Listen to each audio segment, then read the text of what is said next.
nasasaktan din sila, nagdudusa din sila, pero hindi sila vocal. Lahat yun nasa isip lang nila. Pero nakikita din natin dito na parang yung person mo, nagkakaroon na siya ng realization, na nagliliwanag na yung kanyang isipan, mga kapiksi. And knowing na hindi ka bumitaw sa kanya, kasi yung iba sa inyo, diba sabi ko nga, parang nakikisama pa kayo dun sa person nyo, pero hindi nyo na masyadong pinapansin. Yung hindi nyo pagpansin dun sa person nyo, yun yung nagiging alarming sa kanya.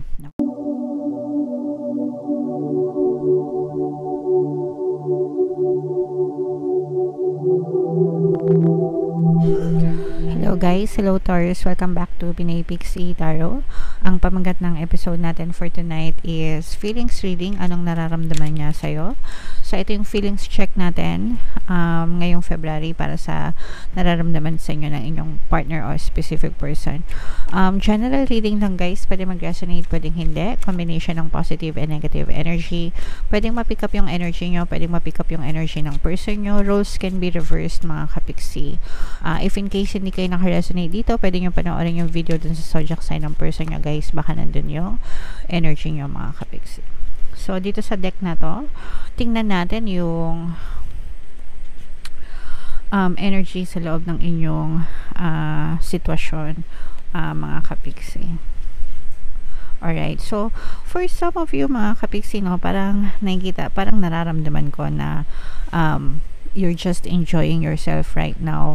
Parang lumalayo na kayo or tinitigil nyo na yung toxicities sa relationship. Pwedeng yung iba sa inyo guys, literal na nakipaghiwalay na dun sa person nyo, separated na kayo, and you're trying to move on with your new life, mga kapiksi, focusing on yourself, focusing on your healing, going out with friends, lumalabas-labas na kayo kasama yung mga mahal nyo sa buhay, family nyo, friends nyo, ganyan, spending more time on your own, mga kapiksi. And yung iba naman sa inyo guys, kahit na let's say for example, hindi naman kayo hiwalay ng person nyo, pero parang pinuputol mo na yung, parang lumalayo ka na, no?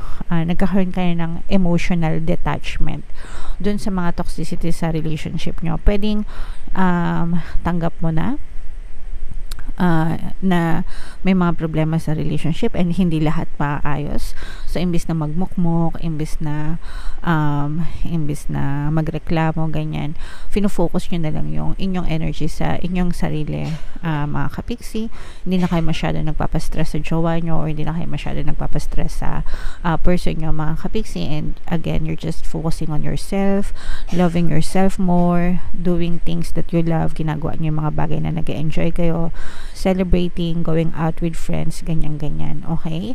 So, either way, mga kapiksi, whether magkasama pa kayo or separated na kayo, ang focus ng inyong attention, guys, is more on yourself, mga kapiksi. Parang happy ka doing your own things, not necessarily na single na ulit kayo, or pwede nga iba talagang single na ulit, pero you're embracing your freedom, yeah.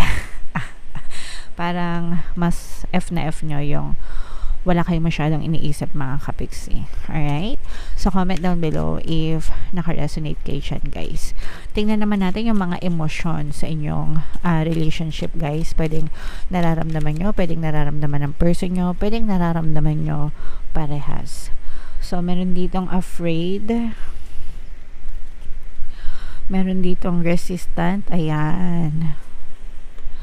And meron din ditong disgusted.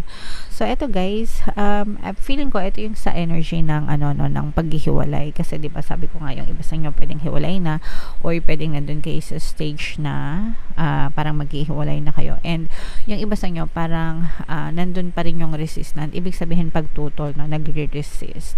Kahit na disgusted kayo sa person nyo, or disgusted kayo sa mga toxic na sitwasyon na pinagdadaanan nyo, nandun pa rin yung takot na you'll be alone, iiwanan ka ng person mo or magkakalayo kayo, especially if meron kayong mga anak, kasi sometimes, diba, most of the time yung mga bata yung nagiging dahilan, lalo na kung may mga anak na kayo, yung mga bata yung nagiging dahilan kung bakit kumakapit pa sa relasyon, mga kapiksi. Okay, so nandun yung takot na mawalan ng tatay or mawalan ng nanay yung mga anak.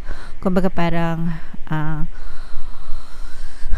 kahit yung iba, kahit ayaw nyo na, kahit hindi na masyadong kayong emotionally attached dun sa person nyo, pero nagre-resist pa rin kayo na maghiwalay because dahil dun sa takot na maghiwalay. Sometimes yung fear of being judged by the society, minsan kasi ganun na yung mga marites sa paligid, kung makachismes, grabe. Ay, si ano, hiwalay na sa asawa, etc., no? Mga perfectionist, ganyan.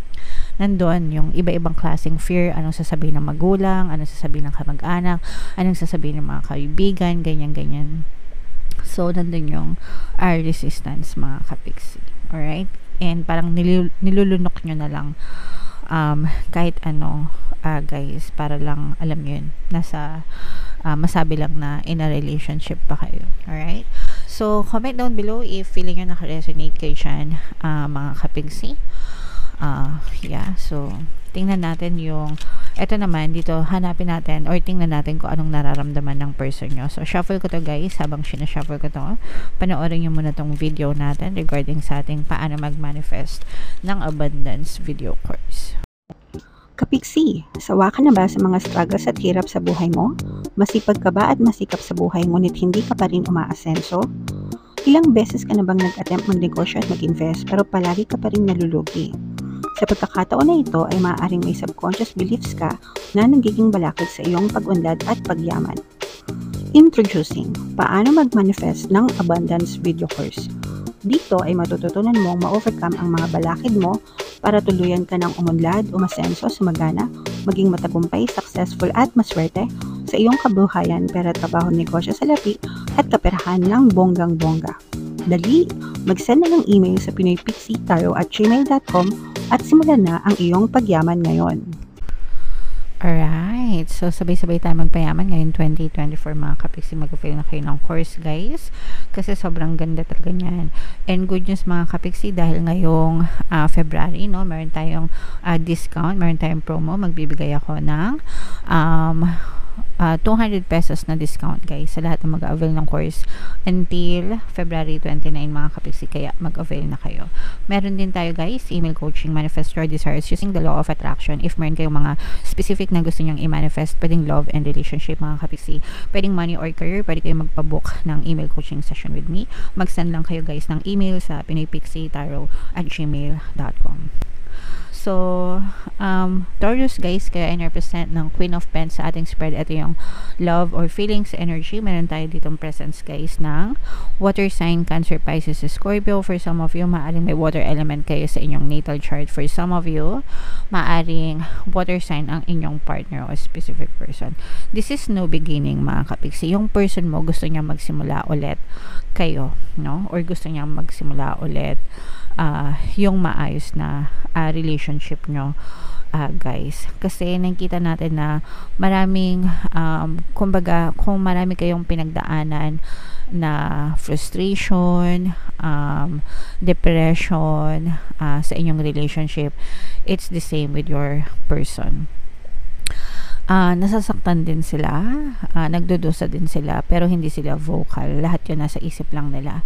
Pero nakikita din natin dito na parang yung person mo, nagkakaroon na siya ng realization, na nagliliwanag na yung kanyang isipan, mga kapiksi. And knowing na hindi ka bumitaw sa kanya, kasi yung iba sa inyo, diba, sabi ko nga, parang nakikisama pa kayo dun sa person nyo, pero hindi nyo na masyadong pinapansin. Yung hindi nyo pagpansin dun sa person nyo, yun yung nagiging alarming sa kanya. Okay? And doon niya nare-realize na baka dumating yung araw na bigla mo na lang siyang iwanan, hindi niya rin kaya. kaya. Hindi niya rin gusto, mga kapiksi. Kaya itong person mo, kakabig ito, no? Parang gusto niyang kumabig, gusto niyang bumawi, mga kapiksi. Pwedeng napapansin mo na ito ngayon, na parang kung dati hindi kanya kinakausap, ngayon medyo nagre-reach out na siya. Although parang medyo aloof pa, kumbaga hindi pa masyadong bigay na bigay. Hindi ba masyadong bigay na bigay, no? Medyo ano pa lang, pa-cute na papansin, pa-cute na pahaging, pa-cute na reach out, ganyan, no? Pero kakambyo ito, mga kapiksi. And babawi ito sa'yo kasi gusto niya magsimula ulit kayo ng fresh new beginning sa inyong relationship. And nandun pa rin yung talagang TLC, tender love and care dun sa puso ng person mo. Pero yung iba, parang feeling ko napipigilan ito kasi especially kung let's say for example, naging toxic siya sa relationship nyo or meron siyang mga nagawang hindi maganda towards you, iniisip niya kung anong iniisip mo sa kanya. Kung galit ka ba, kung papatawarin mo ba siya, kung okay lang ba sa'yo na maging okay ulit kayo. So may mga ganun siyang klaseng pattern of thoughts, mga kapiksi. And sabi ko nga guys, babawi sa'yo to and parang ipaglalaban din niya. Dadating yun time na ipaglalaban din niya. Pero yun nga, parang parang ano kasi, kayo, nawala na kayo ng tiwala dun sa person nyo. And parang tuwing kakausapin nyo siya, parang palagi kayo naghahamon ng away. Parang ganyan, parang palaging galit, no? Yun yung nagiging block dun sa relationship nyo, guys. Yung palaging galit, palaging nakaangal, ganyan. So, nandun yung assumption dun sa person mo na galit ka sa kanya. Okay? Kaya parang yung person mo, aloof. Hindi niya naintindihan na yung ganong reaction mo is for your protection kasi naintindihan din natin na parang nasaktan din kayo so much and yung pagiging palaban nyo sa kanya is because you're trying to protect yourself din, mga kapiksi. Pero sabi ko nga guys, susuyan kayo ng person nyo kasi mahal pa rin kayo ng person nyo, may pagmamahal pa rin ito sa inyo and parang gusto niya kapag bumawi siya, parang gusto niyang ibigay sa'yo kung ano yung kaya niyang ibigay sa abot ng kanyang makakaya. Parang papaligayahin niya ulit kayo. So samantalahin niyo guys. Bawi-bawi, alright? So, yeah, maganda yung love reading nyo, Taurus. I mean, kumbaga, pangit man yung nangyayari sa sitwasyon, but everything is changeable and malleable. Sabi ko nga sa inyo guys, pwedeng magbago yung takbo ng sitwasyon nyo, basta magbago din yung takbo ng inyong paniniwala, pattern of thoughts guys. Alright? So comment down below if naka-resonate kayo guys. Ito yung ating mga relationship subliminals, no? Pakinggan nyo siya para talagang maging makatulong sa inyong relationship. And ito naman yung ating success stories ng paano mag-manifest ng abundance video course. Click here to subscribe guys and click here to join our membership program. Thank you for liking, sharing, and subscribing. See you again next time. I love you all guys. Have a nice day. Bye-bye.